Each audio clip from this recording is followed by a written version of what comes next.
Maddie, and today I've come to see a very exciting vehicle. See if you can guess what it is. It carries people in it, it doesn't have wings, and it has a big piece of metal on top that spins round and round. Can you guess what it is? That's right, it's a helicopter. Noisy, isn't it? This bit of the helicopter is called a landing skid, and there are two of them. They're the helicopter's feet.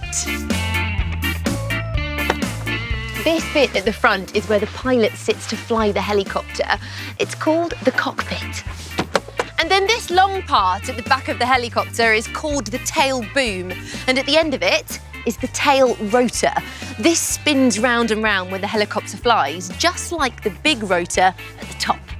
This big rotor is really important because it helps make the helicopter fly. But do you know how a helicopter rotor works? Let's find out. How does it work? A helicopter rotor.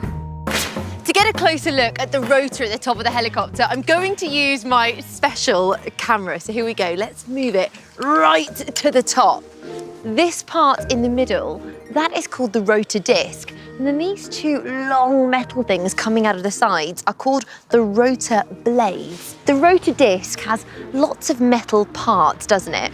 So to understand how it really works, we need to look in more detail. On top of the helicopter is the rotor. The long blades meet in the centre and are attached to a metal pole called the rotor mast. When the helicopter engine starts, the rotor mast starts to spin round and round, making the blades spin too. Another circle of metal, called the swash plate, also spins round. It's attached to the blades by two metal poles called control rods.